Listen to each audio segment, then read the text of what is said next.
without further ado, let's hear it for Jon-Mikel Bailey.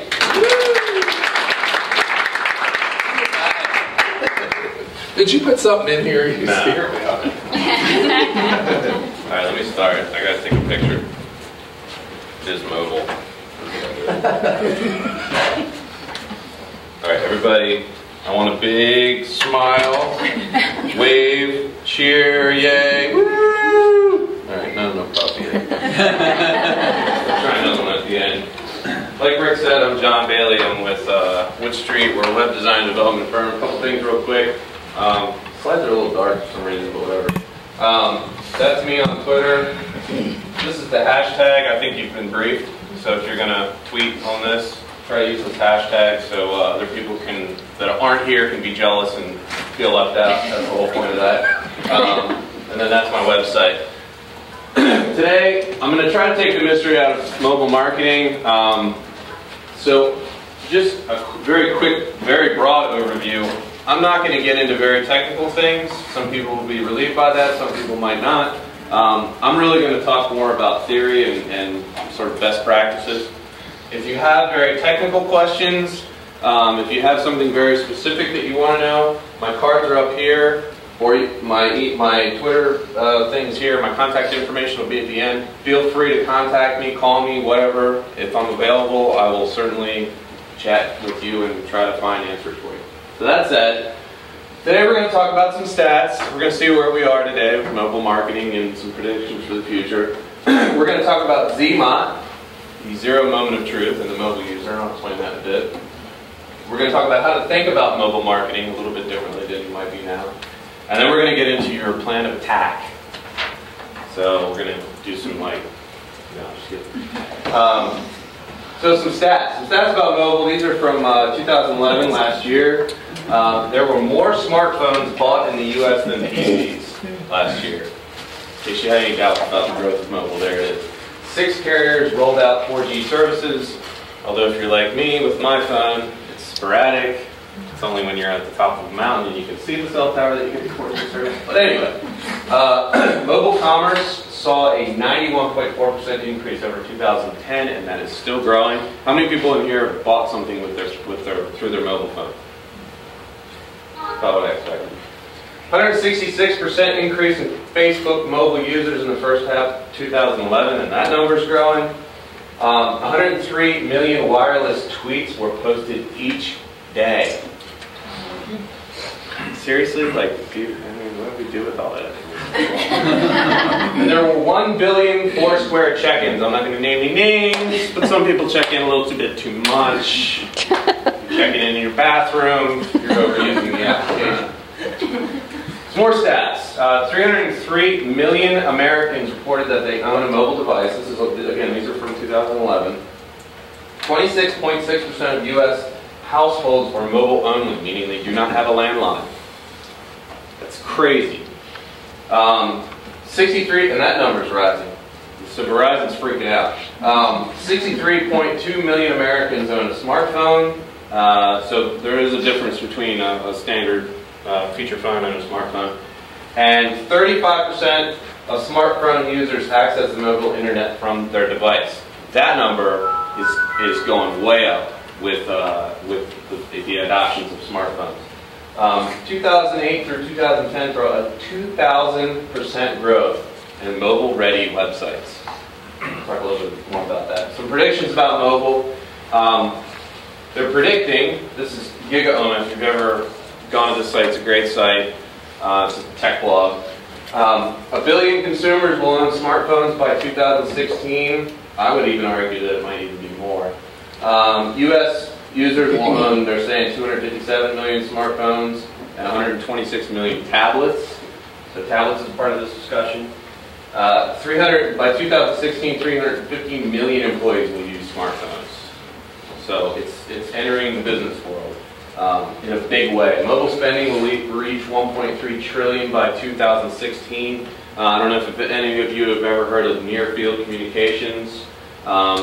It's basically the Google Wallet, where you can take your phone and it's like the Easy Pass when you go and get gas. You sort of pump it, and you're going to be able to do that with your phone, where you can go get groceries and you just whip your phone out and go boop, to pay for your groceries. Crazy. Businesses are expected to double spending on mobile by 2015. I think that's a conservative estimate, but it's just because I want to send my daughter to a nice school and I make money off of that. So. I'm going to go through, as I go through this, I'm going to post these tweet this. So if you're on Twitter and you are really struggling for what to tweet, I'm going to help you out here. I'll just put this up here. So this is what GigaOhm says. That's their tag. There's the hashtag. So ZMOT and the mobile user. ZMOT is a term coined by our friendly folks at Google. They wrote a book about it. They have a website on it called zeromomentoftruth.com. ZMOT is the moment between stimulus and FMOT. Does anybody know what FMOT stands for? And you get a prize if you know. Yes, it's the first moment of truth. So this happens all the time in Frederick. A hungry tourist looking for the best places to eat, and anybody that knows Frederick knows that we have some of the best places to eat ever. And I only say that for Justin's benefit because he's visiting us from Pittsburgh, so maybe he'll stick around and get a flight later. A dad at a playground looking up charter schools in his community. This is actually me. I was looking at my daughter going, do I really want to spend in public schools? Probably. But maybe I should look at charter schools. And that's an interesting moment because there's a debate going on in my head. And there are two sides to that debate. There's the public school side and the charter school side. And maybe if I'm doing some research, I might look and say, you know what, maybe I do want to send her to public schools. And maybe charter schools isn't the answer. And I'm doing all that while I'm sitting in the playground yelling at my daughter to stop throwing mulch at the other kids. So just to illustrate this, this is where the zero moment of truth sits. This is a chart from Google.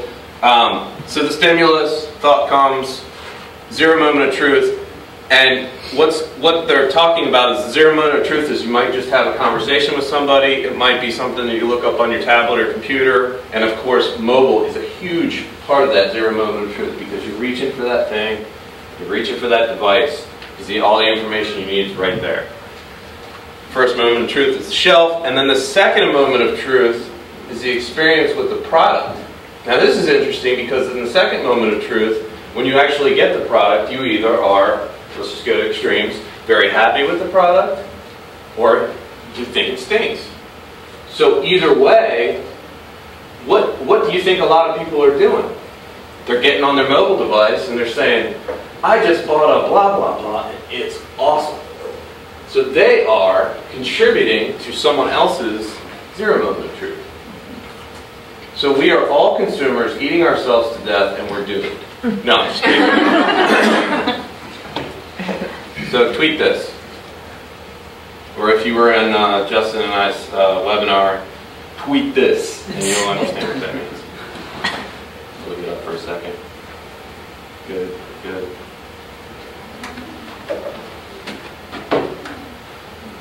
So how to think about mobile marketing. As with anybody in here, how many people in here are marketing professionals in some way, shape, or form? How many people own a business? How many people work for some sort of organization or some part of what you do is providing information to a large group of people? Okay. So, in any of those scenarios, and even other scenarios, it's important that you know who your audience is. So you've probably heard this in lots of different scenarios. If you're building a website, who's your audience? Who's your target audience? Who are you going after? Well, it's the same with mobile. Except the difference is that when you're thinking about mobile, you're thinking about the same target audience, but in a different way. So that target audience that you're thinking about for your website when they're sitting stationary at their desk might be a different animal when you take that same person and they're out running around with their mobile phone in the way that they interact with information. So what I recommend, and this is just some chart I found, this is kind of a, I don't know what these people are, they're like social media users or something, but I like the format of this chart.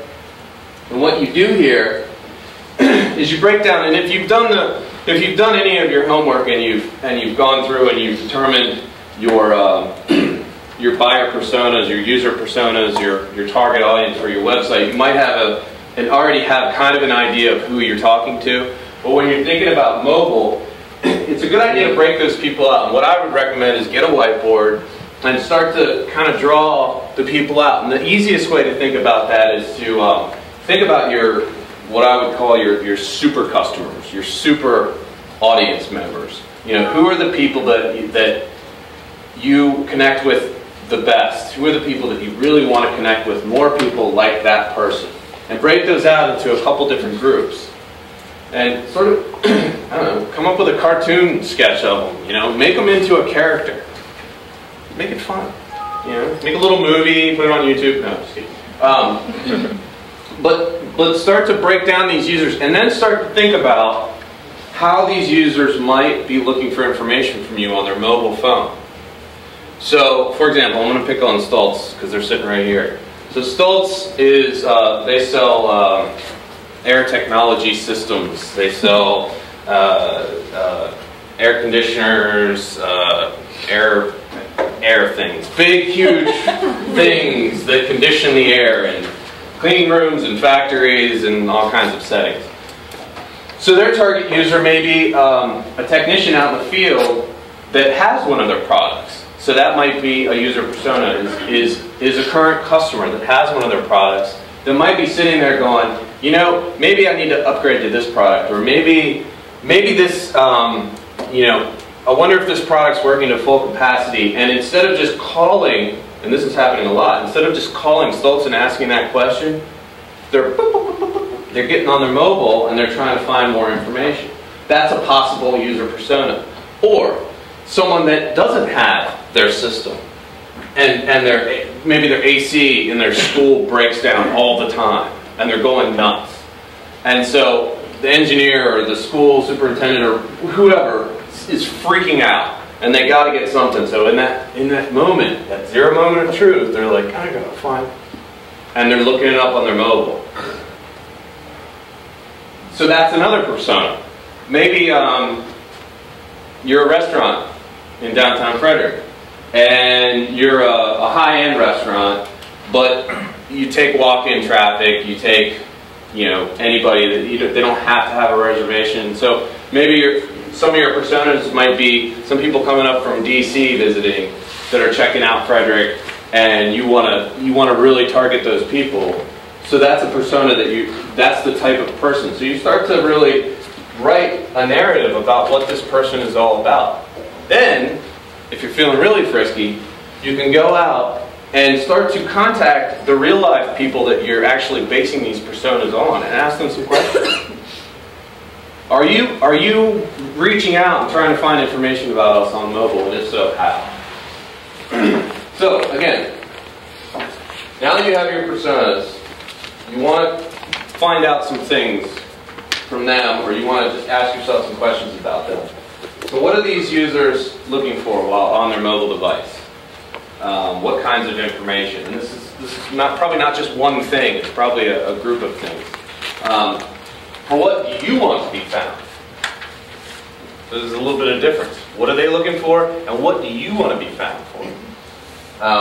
What information would be useful to them and drive conversion? Conversion is the moment when they become from the point of looking for information to actively engaging with you and actually buying something or signing up for an event or becoming a member or whatever that thing is that you want them to do.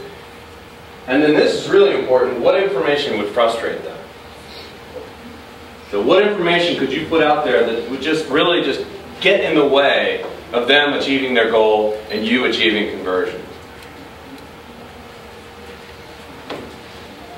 So when you've gone through these exercises, and this is a little chart I borrowed from Kissmetrics, and this is a great blog, if you've ever heard of them, kissmetrics.com.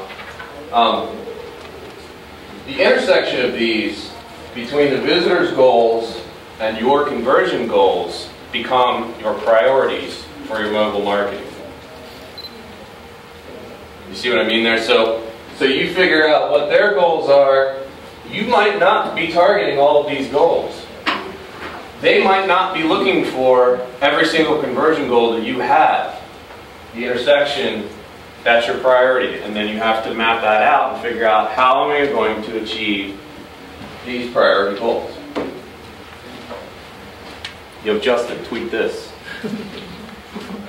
So the intersection of user needs with business goals is what determines your mobile marketing priorities. Say that 5 times fast. Go. I'm going to take a drink of water while you tweet that. I'm assuming everybody's tweeting every single one of these.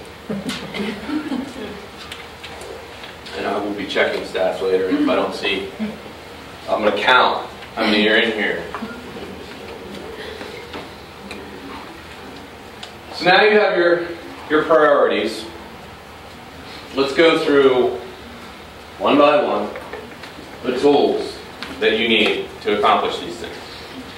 Obviously, you want to have your website, and if you have a blog, and I put and/or because some people might just have a blog, and that's fine.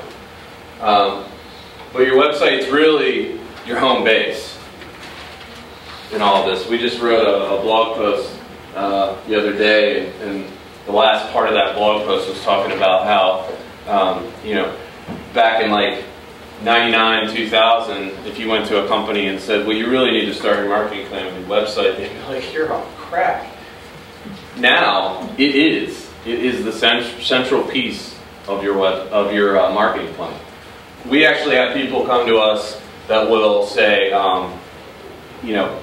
they will have us design their website and then base all of their collateral materials on the design of their website, which is completely backwards from what it used to be.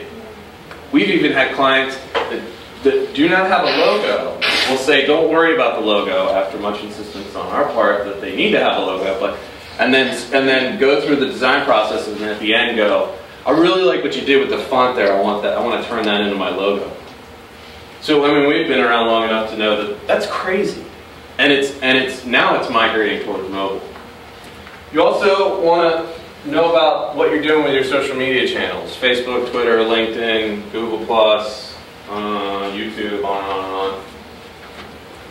Another tool are your mobile devices themselves. And I put duh, because I always wanted to put duh in PowerPoint presentation.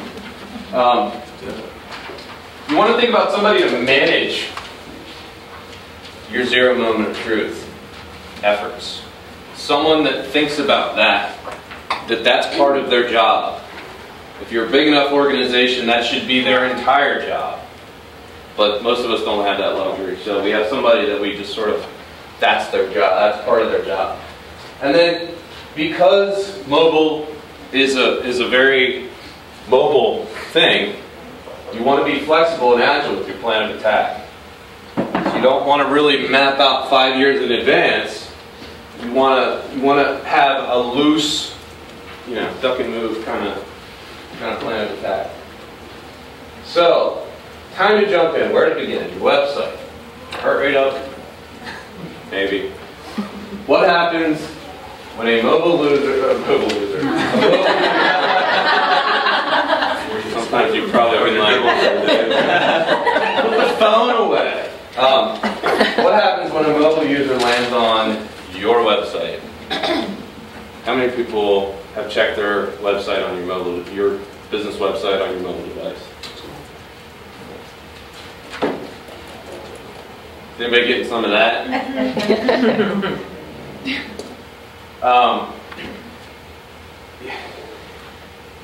The worst thing that you can do to a mobile user is frustrate them with a bad user experience, because they're gone. You think somebody's distracted on their desktop? They're way distracted. They're looking between their phone and American Idol phone, American Idol phone, American Idol phone. So, I mean, it's very hard to keep their focus. So the experience has to be very user-friendly. When you have a lot of information crowded into a small space, I think I have a better, I don't know. Yeah. When you have a lot of information crowded into a small space, it's very difficult to navigate that. You know, if you've ever used a website on a mobile device and you're like, I want to click that, and then you click something else and you're off, and you're like, and smash your device. I hope nobody really actually punches their device, because they're expensive. So the answer is not a completely separate mobile website. Some of you might breathe a sigh of relief. The answer is responsive design. I'm a fan of Jeopardy. Can you tell? I start with the answer and end with the question. The question is, what is responsive design, Alex? Responsive design refers to the practice of designing a website using code that allows the site to adjust or respond to different display scenarios like mobile. These obviously have mobile examples of their site, but I'm using these as just an example of how when you see a regular website on a mobile device, it's almost impossible to navigate. I mean, these links are tiny, so I put the finger here to show you how they can't, you know, it's very difficult and very frustrating. Plus, I don't know about you, whenever I see my dad looking at his phone, I just want to give him a big hug, because he just looks so sad and frustrated. He's just like, and he's about to lose his mind. So, you know, think about these people. These are and if your users are people that are not necessarily the mobile rock stars, think about that experience and how it really needs to be a pleasant experience for them. These are not pleasant experiences. So just some kind of rules of thumbs on what a practical mobile browsing experience looks like. The average thumb or finger clickable safe area is 44 by 44 pixels. It's about that big. So the links in here, like that's a 44 by 44 pixel. So it's just too crowded, and these are blown up. I mean, a practical mobile experience is when a site has just the facts, just the information that they're looking for, nothing else. And if there are other things, there's one click. That's it that they have to get to those other things, but everything else is nice and neat right there in front of them. There's an obvious direction. You're guiding them through the process. So you've already gone through the process of identifying the mobile user personas. You've identified what their needs are. You've identified what your conversion goals are. And you've gone through and identified the priorities of your mobile marketing plan. That's where you get your direction. That's where you're sending them. And then you want obvious calls to action. People need to be led. So they want to know, and this isn't like consciously, but subconsciously, they want to know what should I do? Oh, I'll click on this button. Or, oh, I need to fill out this form. Make it easy, make it obvious, make it simple. The elements of a good mobile page. This is a page we did for Colonial Jewelers. And you can't really see, you can't really read this, but basically the buttons that we came up with were how to find us, browse our products, and all the other stuff. That's literally all the choices that we're giving them here. We're making it very simple. So the elements of a good mobile page is that it displays appropriate on a mobile device, again using responsive design, and it adjusts for lots of different screens. So you can use that code to make a mobile site appear and adjust correctly for an Android phone, for an iPhone, for, is there anything else? BlackBerry. And then you want to have some thumb-proof navigation. Again, I talked about the 44 by 44 pixels. And then limited choices designed for the mobile user. So there's 3 buttons there. That's it. There's 3 paths that they can go down. That's how, yeah. On that Colonial Jeweler site, when you talk about the responsive design, you're taking that from your main website? using CSS to generate that, or is that just a separate set of pages? No, this is all, this information using the CSS is being pulled from the Colonial website. So we're creating a style that loads this little landing page first, but the information that this is linking to is all mobile-ready pages within the Colonial site. So it's all pulling from the same pool of content. Does that answer your question?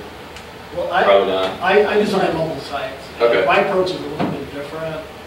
For sites that are static, like I deal with a lot of contractors and plumbers. And they're not exactly content generators. They're not blogging or anything. You know, it's pretty much directions, services, and contact. So I just find it easier to build them a subdomain, like m.colonialjewelers.com, and just 7 pages. Because it just seems like that's a bit more complicated. Well, no, that's what we're doing. We're building a subdomain, but we're calling That's serving on this main domain. Yeah. So, well, we did another site. We did a static site for a towing company, and we built the site and then built the CSS so that when they load that page in their browser, it's the same page. It's just repositioning the information in a different design layout. So it's the same content that's on their static site. So we're not redirecting them to a completely separate page. We're just loading those styles when the browser detects, or when your mobile device detects that it's. So I just use a separate set of pages. You know, maybe like there's a 6-page website on mobile. You know, like some template, and I'll change their information. It doesn't really need to really. I never heard of the cascading style sheet approach. It has its own set of style sheets and templates. Yeah. And it's on the M subdomain. And then it uses a user agent detection script, so it knows, you know, this is a mobile. And that's fine for a smaller site. That's fine if you have just like a few-page site and you're not doing a lot of updates to the content. That would be fine. But then I would argue, well, why bother? Because if you're not really updating the content of the site, you're not proactively doing any sort of marketing. You're accommodating mobile users. Like a lot of people, they just want, you know, say they're broken down in 270. Right. A towing company, all I got is my iPhone, I'm pulling it up, and then they just, you know, you go to who's ever on the top of Google for towing, Frederick, and it detects that, you know, you're on a mobile device. For that scenario, it's 6 one way, half dozen the other. We just prefer to keep everything centrally located in one main style sheet. Do you have any reference for where I can get more information on that kind of style sheets? Here. Business card. But is it possible to do this sort of mobile approach for just part of the website, just the transit pages of the county site? Because, you know, it probably is not. Well, for example, for the Colonial site, we have it set so that the entire site has a style built for mobile. So when you go to all the other stuff, you're still going to a page that specifically loads, it detects that you're on a mobile browser and it loads the mobile ready version. So their entire site is built that way. For other sites we've done where only a select few pages are styled for mobile, and then when you click to the rest of the site, it just goes and loads the regular site. Great. So, yes. I pulled that page up, and can you talk about the option at the bottom for a second? Yeah, if you want to turn the mobile theme off, you can, and it'll just load the regular website. Okay. So I keep going. There'll be questions at the end too, I promise. Maybe not. Depends on how good you are. So again, that's what this is. You can link to the full site, so you can turn the mobile theme off. And then it's good to have a mobile-friendly search option. So we have just a button up here that you can search and pull up. That's if you have a search feature on your site. Tweet this. I can see the doubt in his eyes. We're going to talk.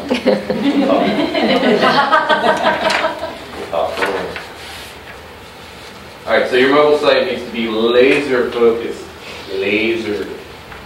on the user experience of your target audience. I'm wearing a blazer, so be laser focused. Alright, social media. which used to be what this conference was all about, social media, but then we changed it to the New Media and Tech Conference. So social media is big, everybody uses it. How many people in here actively use social media every day? So it's about what I expected. So when you're marketing, and this session is not about social media, so I'm not going to get into your social media marketing plans. If you have questions about that, you can certainly email me or ask me, but I'm not going to get super into that. But I am going to talk about how social can integrate with mobile. So you want to know what your targeted social channels are, and you want to know how your personas interact with these on their mobile devices. So again, this is something that when you're building your user personas, you want to go in and figure out, okay, so we are posting, Jason's a perfect example. We are posting videos on YouTube. How are our users accessing and using those videos? Maybe they're product demo videos, instructional videos, whatever. So you want to think about that. And then maybe they might be accessing that on YouTube. So what they've done, which is a great example, is he's determined that his user base is using YouTube as a way to understand more about what they offer, so much so on their mobile devices that they made that a main choice in the navigation of their mobile landing page. How do you drive traffic from social to your site or blog?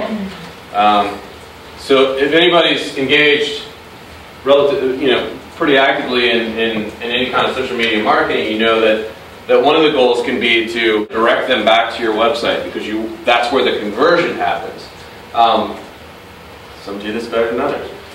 So when that's happening, if somebody's seeing, because all these people are spending gobs of time on Facebook on their mobile device, and if you have a Facebook presence and you're actively marketing your business on Facebook, think about that experience on a mobile device. And so if you have a Facebook fan page and you are maybe you're posting your YouTube videos there, but maybe you're posting feeds from your blog there, and these are great blog feeds, so the user is on their Facebook and they go, oh, look at this, Wood Street just did a blog post, that's a really great blog post, and then they click it and they go to your website and your website looks like crap on their device. That's a fail. So you've got to think it through all the way to the end of the user experience. What can you do with social to stay in the mobile conversation? So we talked about YouTube, we talked about Facebook.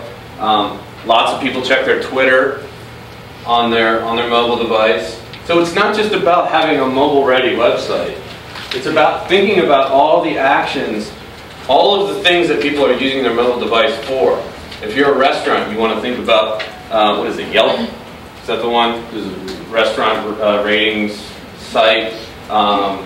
If you're any kind of retail shop, you might want to be thinking about Foursquare.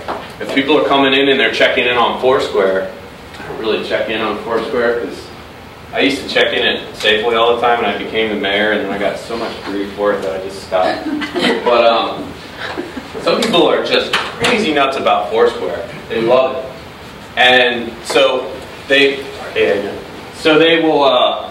will check in everywhere they go, and they will check in multiple times at certain places. Well, you can figure out a way, if you see who's the mayor, you can give the mayor, you can set up rewards programs for people that check in, and what that does, and then you put that in your store, in your front display. You say, check in on Foursquare, the mayor every month gets this prize. And I'm oversimplifying the process, but basically you're encouraging people to check in on Foursquare. What that does is, as these people check in on Foursquare at your location, they're blasting this information out to everybody they know. So that's free advertising. They're telling every friend of theirs that they've checked in at Starbucks, 4 times in one day. Some people might be annoyed by that, but some people might go, Starbucks. I should say like NOLA or something, just to keep it local. So you want to think about ways to stay in that mobile conversation as it's happening. And think about the mobile user when you post, tweet, share. And this is kind of a multi-level exercise. So if you're sitting at your desk and you're shooting out a tweet, or if you're smart like me and you use the Buffer app, which I'm going to talk about later in the day, you can hit me at any time. You can basically, as you're going through this, you want to think about, okay, as I'm shooting this tweet out, what happens when the mobile user sees this if they're checking this on their device? So you think about down the line, thinking it through the mobile user, and then you adjust your strategies according to that process of thinking down the line. Is this all making sense? Am I? Yeah, okay. So social is exploding on mobile. We saw the stat, 166% growth in Facebook in the first part of 2011. So shouldn't mobile factor into your social media marketing efforts? I say yes. Anybody disagree? Good.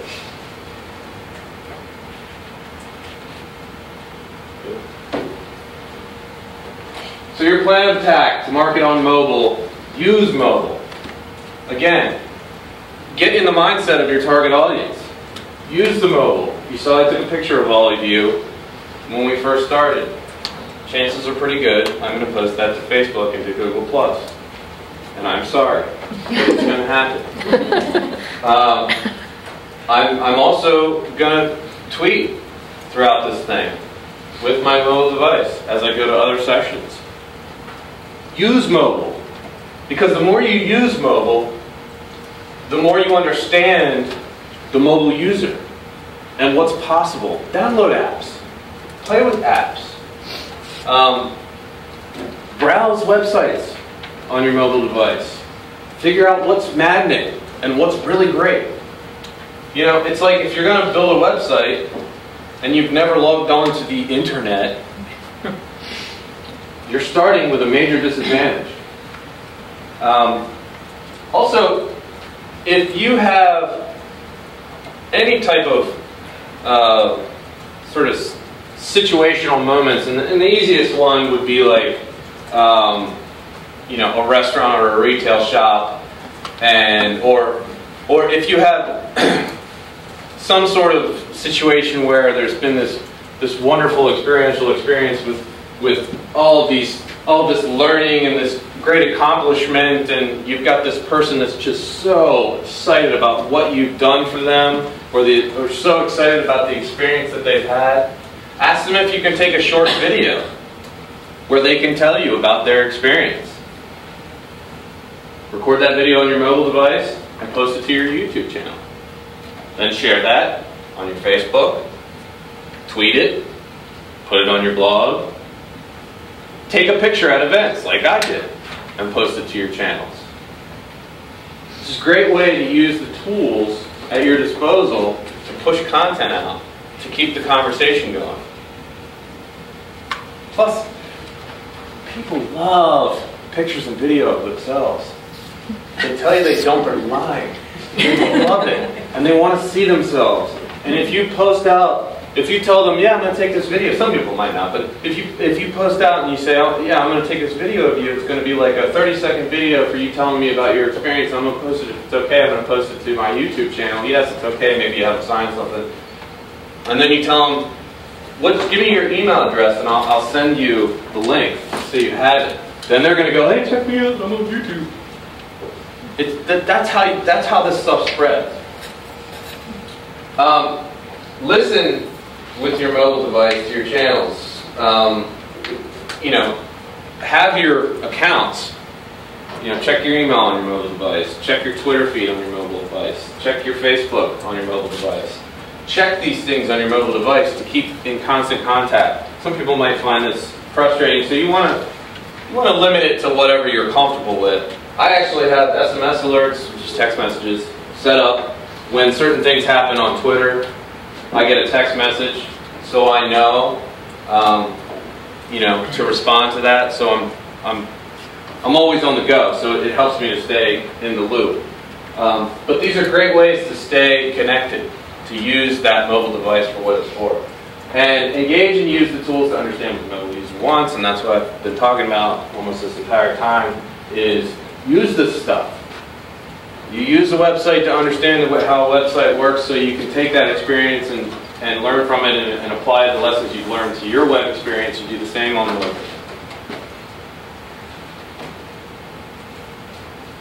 Best way to market on the mobile is to use one. Be your target audience. Be the ball game. Nobody? Caddyshack? Come on. You're just green. Huh? You're just green. A flexible and agile approach. So, again, we talked about responsive design. I got into a heated battle with this gentleman over here about the best way to handle that. Just a little bit more about responsive design. It's a fancy way of basically saying use the tools available when you're developing your website, whether it be a separate mobile-only website or it's actually the same exact content that's styled for the mobile experience. Use that to your advantage so that no matter what happens, the user sees what you want them to see. That's the whole point of this. Control the experience. So, back in the day, we used to have to test on IE and on Safari and on Google. Well, we still do. But our main concern was browser compatibility. Well, now we have browser compatibility coupled with device compatibility. So we're dealing with tablets. We're dealing with all sorts of different mobile devices. Luckily, the technology is there that the user has a good experience no matter how they're accessing the information that you provide to them. If they're not having a good experience, my argument, shouldn't have an experience at all. Because no experience is better than a bad experience. Because they will tell their friends how much your website sucks on the mobile. You don't want to be there. So this is just a little tech stuff. So it's a mix of flexible grids and layouts and intelligent use of CSS media queries. Geek, geek, geek. Smashing Magazine, another great blog. Great, they have all kinds of different topics and stuff. It's a really great blog if you're interested in learning more about these types of marketing practices. So this is the same site.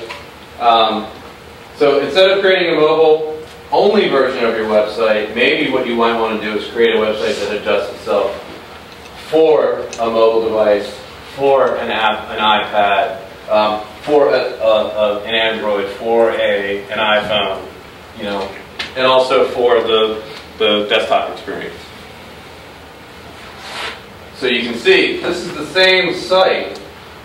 It's just that the site recognizes that this is a mobile, an iOS mobile browser, and it's pulling up that information and displaying it that way. So it's a slightly skewed version of what you would see on the full site. And then on a desktop, it's a little bit wider. What we've determined is that the iPad screen, we don't want to have it look like this because we don't need to. We have a lot more space to work with. But we also are thinking about touch. And that's the difference. That's the main difference because an iPad screen, as you can see, these things are not that small. They're relatively a decent sized screen. But unless you have the little keyboard, like you have the little keyboard attachment, which is nice. But if you don't have that, you're using your fingers. So you have to kind of consider that when you're thinking about the iPad.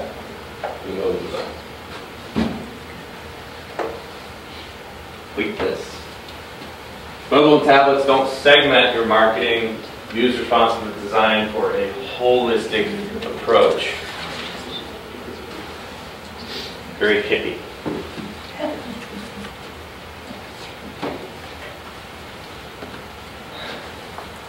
A had to use it again. So I debated whether to leave this in or not. So tools or tools? You know what I'm talking about. So don't use a tool because it's there. I mean, does everybody know what a QR code is? Have you heard all the hype and it's supposed to save the world? Arab Spring, right here. QR code. No, I'm just kidding. QR codes came out and everybody's like, QR codes are fantastic, you gotta use them, they're awesome, blah, blah, blah. I even saw a company put out an ad, if you buy a display, it was like a trade show marketing company, if you buy a display from them, they'll give you a free QR code. QR codes are free, by the way. So they're giving you something that's already free. But the point I'm trying to make is don't, just like you don't want your entire social media marketing plan to revolve around only Facebook.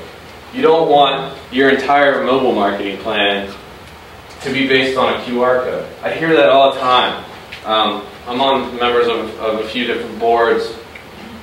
Not the chamber board, because those are just a brilliant group of people. No, but I'm on a member of another board, and somebody mentioned mobile when talking about getting a certain message out. And somebody raised their hand and said, "What about QR codes?" Nothing else to say about it. Just, what about QR codes? What about QR codes? They're great if you're using them correctly. So I'm not bashing QR codes because I think they can be incredibly effective. For example, we work with a science center down in Baltimore, little station set up where you could go and scan a QR code and it would load an app that was related to that display. So it's pretty cool. You could also put, like, I'll pick up Stoltz again. Stoltz could have their equipment out in the field and put a QR code on the equipment where they can scan. I think you guys actually do that, don't you? Where you can scan the QR code and it'll play a video. Or maybe they have to fill out a form or whatever, but it'll play a video that tells them about that very expensive thing that they just bought. So there are definitely applications for it with mobile, but think it through. You want to focus on strategies instead of tools. Tools are tools. A tool doesn't build a house. A person with a group of tools and the knowledge of how to build a house builds a house, or a group of persons. So don't base your whole marketing campaign on a QR code, please. Use a QR code to enhance your mobile marketing campaign. It's a piece of it. This is another thing. If you are going to use something like a QR code, you want to use mobile landing pages specific to a campaign. So what I'm getting at here is, so let's say that, let me think of a good example. Let's say you're at the Delaplane, and there is a Delaplane's an art center locally, and there's a show going on about a specific artist. And then maybe there's a QR code there that says, find out more about this artist. Well, what would you think if you went and you went to the trouble and you scanned that QR code and up popped the Delaplane's homepage? You'd be pretty frustrated, right? You're like, this is useless. You'd want to scan that and see a page specific to the artist. You want the information that you're scanning to find out about. It's very important that as you're doing these campaigns and you're specifically targeting mobile users, that you think about their experience. Really use it. Don't just kind of use it. Use it. Go the distance. Think about all the angles.